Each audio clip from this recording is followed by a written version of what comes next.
So join me in welcoming Adriana. Thank you, Ken. Thank you very much. So I'm really happy to be here today. For those of you that probably don't know me and didn't have the time to read a little bit on the website about who I am, I'm just going to tell you a little bit. I actually came from Cuba 6 years ago. That's where I grew up, in that nice warm place with the nice beach and the nice weather, very hot sometimes. And then I came to Canada for my PhD after finishing, a bachelor in biology, a master's in plant physiology, then finally came to Canada for a doctorate in soil science, which I finished recently in December, linked to the University of Saskatchewan. So most of my education in crop rotations and microbial communities comes from Canada. However, I do have a little bit of background in organic agriculture coming from Cuba. And it's exciting to be able to talk to you about what I have learned. I also work with Agriculture Canada during my research. My supervisor was in Swift Current, part of Agriculture Canada. So most of my research was actually developed in Swift Current at the Thou farm in the plots that they have there, sampling different times in the year. So this is part of that research that I just developed in those last 6 years. It's a little bit of crop rotations, but it also brings a picture that is usually hidden for farmers, which is the microbial community. I believe that producers are getting more and more involved with the value of the microbial community, understanding not only the pest, but also the beneficial microbes in the soil. So I think this is a good opportunity to talk about it. So when it comes to crop rotation, we understand the huge benefits that crop rotation brings to agriculture. I mean, it reduces weeds and herbicide requirements, it increases yields, it allows you to reduce diseases in the field. So it's undeniable the benefits of crop rotations. When it comes to reducing fertilizers and summer fallows, including pulses in their rotations is an excellent choice. I mean, when having pulses in their rotation, okay, you reduce a lot of these problems in terms of fertilizer cost, inputs of nitrogens in the soil, excellent residues that decompose in a very good rate. But at the same time, we wonder, do we know which is the right sequence in the field in terms of introducing a pulse and a wheat or cereals in the rotation? So which is the best sequence to follow to maximize the yield of a subsequent cereal crop, for example? And at the same time, how the microbial community changes with this rotation. Because rotation and plants are actually changing those microbes and selecting for different microbial communities. So by having monoculture of wheat, probably you are increasing some pathogens or decreasing some biodiversity, but we don't really know how this rotation is changing this. So this is part of the goals of this research. So I have a hypothesis linked to all this. For example, in the field, we have a pulse crop. And then we grow this pulse crop, and it's able to interact in very specific ways with the microbial community in the soil. It changes the soil environment, and then when we grow a cereal crop in the subsequent year, we expect that that cereal crop will benefit by those good, smart associations that the pulse crop established in the previous year. So when I talk about microbes in the soil, I tend to think about them as a very synchronized community. I mean, we can't think about microbes as looking only at the pathogens or looking at the mycorrhizae fungi, for example, which are beneficial fungi in the soil. We have to look at the whole picture and try to understand how one component can damage actually or influence other components of this puzzle. So for plants, we actually know that they need sunlight, they will need nutrients, they will need water. And that pretty much does a crop.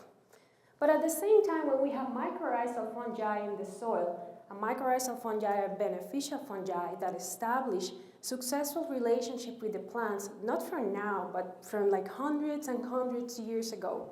This is an ancient relationship. So mycorrhizal fungi is able to actually enhance the root system of the plant by exploring soil surface that is unexplored by the roots. And it actually, if we take a peek at this in a zoom visual, we can see that the root is actually colonized by all kinds of mycelia and spores in the soil. And what this does is that mycorrhizal fungi can reach water and nutrients and transfer all this to the plant. And the plant gets something from it, but the fungus gets something too. It gets carbohydrates to be able to survive. So this is a symbiotic relationship that has been perpetuated for centuries, and it's still working in our fields, but we are not always aware of how it's changing with our management. So the other side of this picture is the pathogenic species, and I'm skipping here the neutral fungi because as neutral, they really don't have a lot of influence in the plant performance. So the other picture is the pathogenic species. They impact negatively the plant. They don't offer water or nutrients to the plant, but they do take. Oh yeah, they take. They take carbohydrates, and they have very detrimental effects on the plant, as all we know. So when it comes to my study, I'll say that the main goal of my studies during my doctoral research was to provide information on the biodiversity of soil mycorrhizal fungi and non-mycorrhizal fungi associated with chickpea, pea, lentil, and wheat, and the subsequent cereal crop in support of the development of cropping systems with a healthy biology. So when it comes to put this in hypotheses that kind of makes sense, more like objectives, will be like chickpea, lentil, pea, and wheat select specific soil microbial communities, in particular mycorrhizal fungi and non-mycorrhizal fungi. And I call this phase 1, which corresponds to a first year in a rotation system. And then in a second year, we study the influence of that previous crop on the wheat crop, specifically looking at the microbial community and also at wheat performance, which is basically what we want. We want to increase the performance of that cereal crop. How this was set up? We have a first phase, as I said, with the different pulses in the field, and we have wheat right here. And then the second phase, or second year, where we only grew wheat over all these plots, on all these plots. And then we assess the microbial community and also the agronomical data of that wheat. Microbial community was assessed using root colonization analysis and also Pyro Sequencing analysis. When it comes to Pyro Sequencing, it's a very novel technique. I mean, it has been used in the probably last 5-10 years, and it goes on and on, providing more and more information. Our DNA is like our fingerprints, right? It makes me who I am, it makes you who you are, and it makes us different. Same way with the microbes. When we can explore the DNA and get the identity of the microbes that are actually in the plant, then we can say, well, this particular crop is actually bringing more beneficial microorganisms to the rotation, or this crop is actually associated with a lot of pathogens. So our site, as I said before, was in the Swift Current area. We had 2 different locations, 2 different sites as a replication of the same experiment. Conventional farming practices were used. The soil was a Chernozem, brown Chernozem. And this is probably just a little view of how these plots look like. And I will lie to you if I tell you that this was only my work. This was actually a huge work. It was a huge project that was conducted not only by me, but by summer students. We had technicians, we had different scientists involved, taking all kinds of data, not only the microbial data, but like agronomic data, disease data, soil nutrients, plant nutrient content, all over the growing season for actually 4 years. So the picture that I bring you is probably just a half a picture. It's just that previous crop effect and the association of the microbe, that it was a longer project going on for like 4 years. And let's see a little bit of the results that we have. Let's just start with the productivity. Productivity is probably what producers want to know more about, like how my crops are doing. So I'll tell you that wheat monoculture, and not surprisingly, was the less productive system. So pulses do bring a lot to this system in terms of productivity. So we had higher yields in the pulses, having wheat after the pulses, higher seed plants, higher wheat heads per plant, compared to the wheat monoculture. So we didn't see really a real difference between the different pulses that we were testing in terms of the productivity of wheat. They are all basically excellent previous crops in order to increase wheat productivity compared to the monoculture. So we decided to also look at the microbial community. And this is a picture of what we see in the microscope. So when we look at these roots, after a treatment with dyeing and staining, what do we see? How do we know how mycorrhizal fungi looks like? Well, right here, these two pictures show you how mycorrhizal fungi looks like. It has spores, it has hyphae that stay in dark blue, and it also has arbuscles, which are these very dark spots right here that are basically the interfaces of exchange between the plant and the fungi. Other fungi, some pathogens included, they look like this. So they have a structure such as conidia, which are asexual spores, reproductive spores. They also have a very distinctive dark mycelia that is septated. So only looking at the microscope, you can tell at least this is mycorrhizal fungi and this is other fungi. It might be pathogenic or not, but definitely it's not the big beneficial group that we know. So we look at the root colonization analysis. We analyzed the crop influence on this colonization, and we found that pea had the highest levels of root colonization in the first year. And then that wheat was less associated with mycorrhizal fungi. Moving on the second phase of this rotation, where we had the wheat, we actually found no difference between the wheat colonized by mycorrhizal fungi, even when the colonization was really high on pea before wheat. So that's kind of hinting us that actually each plant is selecting its own mycorrhizal community, its own association with these fungi. When we look at the non-mycorrhizal community, actually no differences were found. So we decided to look deeper in this picture. And then what we saw here, I'm just gonna go back one, right there.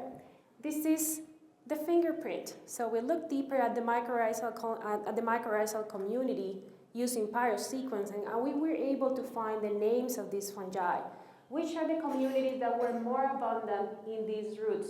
We didn't find a lot of difference between these plants in the first phase of the rotation, but we did find a lot of difference between what these plants are selecting and what it is in the soil. So this is on the roots, and look at the soil community, and I'm using the same color for the same fungi. So there was a lot of Paraglomus on the soil. However, if we look at the roots, Paraglomus represents only a little.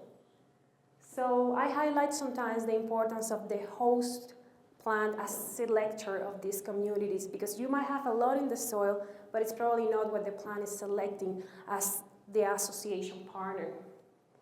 Also, I decided to take a look at the influence of that previous crop on the wheat community. So how the community that is in the soil affects the community on wheat. And I found that wheat, grown after wheat, they actually had similar communities associated with the plant. But the others, wheat after pea or wheat after lentil, the communities were different. So that's telling you again, wheat is selecting specific communities despite what the rotation crop had as a previous community associated with it. We also found that the community of wheat after pea was slightly different. So the community in wheat after pea was totally different from the community of wheat after lentil, wheat, or chickpea. And at this point, we think it might be related to the time that pea is harvested. So pea is harvested actually quite early in the rotations. So there is more time for those residues to decompose. There is more time for the microbial community to work on those residues, and that might definitely cause a shift in that particular community. Now let's take a look at the non-mycorrhizal fungi. So that includes pathogenic fungi, but also other endophytic, saprophytic fungi that are not necessarily pathogens. And we found that wheat was actually very different from the pulses, and that there was a lot of Cryptococcus associated with wheat, which is also a pathogenic species. And then the pulses had more Fusarium species associated than what we found in wheat. On the soil, not a lot of difference. The soil communities were actually quite the same. So again, these crops are selecting specific communities despite what there is in the soil. So we decided to take a look again at the influence of the previous crop and the wheat community, and we found that they were totally different. So the community that was in the soil was different from the community that wheat was selecting in the subsequent year.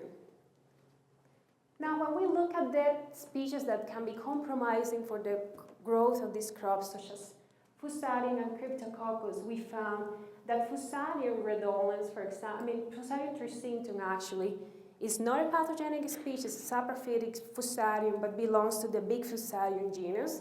It was mostly abundant in pea, lentil, or chickpea, nothing in wheat. Then Fusarium redolens, it is a big pathogen, at least in Saskatchewan and Manitoba. No, actually a lot in pea and wheat or chickpea, but there was a lot related to pea and lentil.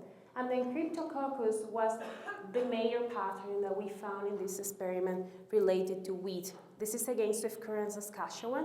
It might be relatively different from different locations. And then when it comes to relationships between these fungi, we found that actually there are antagonistic relationships between different fungi, possible antagonism. For example, Rhizophagos was one of the main mycorrhizal fungi, beneficial fungi that we know, and it was highly negatively correlated with another fungi, another beneficial fungi that tells you there is competition. That's a jungle out there. There is a competition relationship sometimes to actually colonize the roots of a crop by these fungi. And also, it was negatively correlated with the pathogen Fusarium redolens. The antagonism between Fusarium redolens and Rhizophagos tells you that there is an interaction that has a value here. So if we have a beneficial fungi that it's affecting the growth of a pathogenic species, then there is a great use for this particular fungi. And sometimes the populations of mycorrhizal fungi are affected in so many ways by agricultural practices. So there is something to look into here. Also, again, we correlated Fusarium redolens with yield parameters, and not surprisingly, we found a negative effect. So strong negative correlations between the abundance of Fusarium with wheat yield, mature biomass, and also the mature seed biomass. So basically, just showing his pathogenic nature right there. And then, just as a last table that I want to show here, we wonder, okay, well, pulses as previous crops, we know they are better for wheat performance. But what is the factor influencing this benefit? Literature says, well, mostly the water availability that pulses leave in the field, and also the residual nitrogen. In these experiments, I found that actually, surprisingly, wheat after wheat had higher content of available water at the 0 to 60 centimeter depth, which is basically the root zone that plants can extract water from. And then pulses didn't leave so much water in the soil, so it came to nitrogen. Actually, the residual nitrogen in the pulses, that pulses left in the field, was what drove this difference. And then just to confirm, I drawn a correlation between the yield on wheat and the spring soil total nitrogen that was available for these crops, and I did find a very strong positive correlation between these two parameters. So, as a take-home message from this short presentation, I would like to say first that, well, pulses are better previous crops for wheat performance. They provide better nitrogen supply to the soil, and they are excellent in many ways. Also, the overall fungal community in the endosphere of wheat, it's actually, in phase 2 of the rotation, it's actually selected by wheat rather than the previous crop. At the same time, pea influences in a very particular way the composition of the mycorrhizal community in wheat roots in the subsequent year of the rotation. All fungi were less affected by the crop species than the non-mycorrhizal fungi. So mycorrhizal fungi were more susceptible to the effect of these previous crops than the general fungal community. And Cryptococcus species were more abundant in wheat, whereas Fusarium species were more abundantly found related to the pulses. So just as a final take-home message for this presentation, I would like just to highlight the value of selecting the right plants when we have a rotation. And I can tell you in this experiment, as I said, I just showed the effect of a previous crop when we went up to 4 years in a rotation and we look at the wheat in the last year. There were a lot of difference in productivity depending on which were the plants that you had in that sequence. And I can tell you even that, for example, having lentil or pea in the rotation worked better than having chickpea included at some point in that rotation. So things like that is not only mix and mash, there is a lot of research and understanding which is the right sequence that we have to select to obtain the maximum benefit for a particular crop, such as wheat. So this is all I have for you today as part of my research, some part of it, and I will be really happy to listen some questions. Before I go, I would like to really thank Farming Smarter for inviting me to give this talk, the Lethbridge College, Agriculture Canada, and the University of Saskatchewan, and also all the people that make possible this work, summer students, technicians, and supervisors that I had through my PhD research. So, and thanks you for coming here and listening. Thank you very much.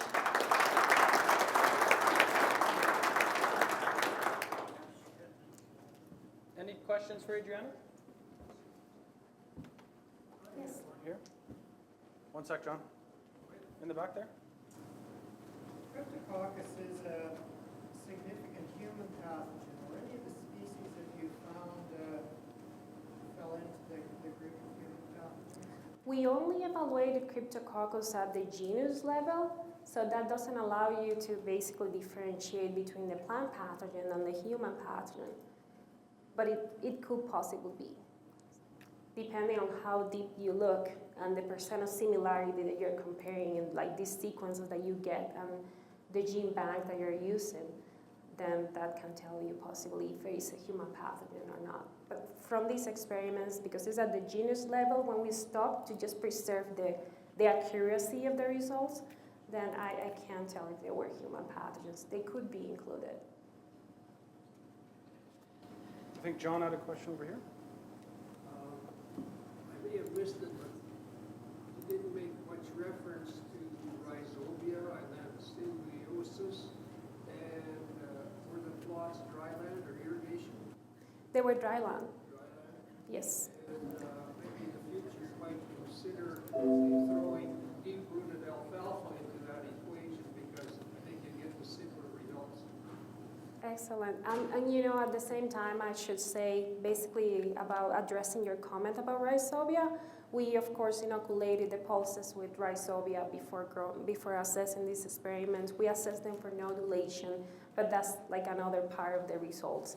But yes, thank you very much. Any suspicion on how foliar-applied fungicides affect the community?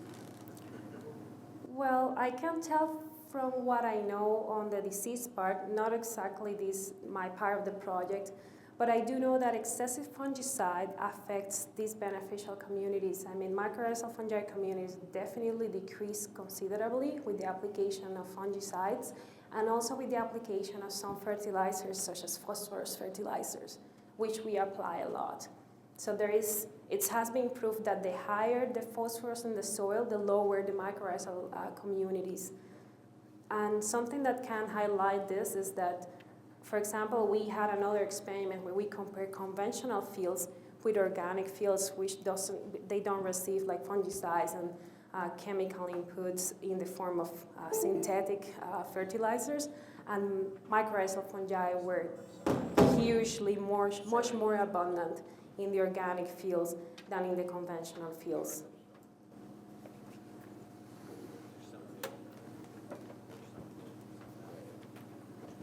Yes.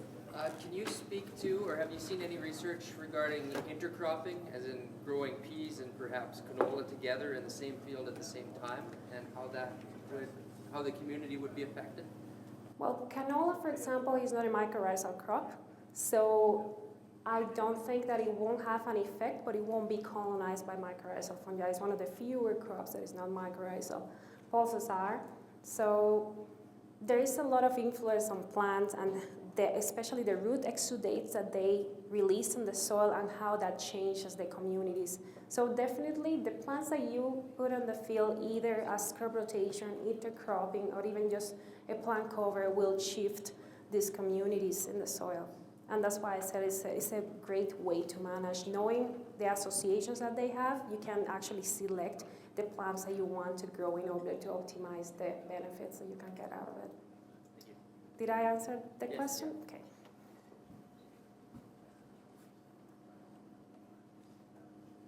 Join me in thanking Adriana. Thank you. Thank you. Thank you.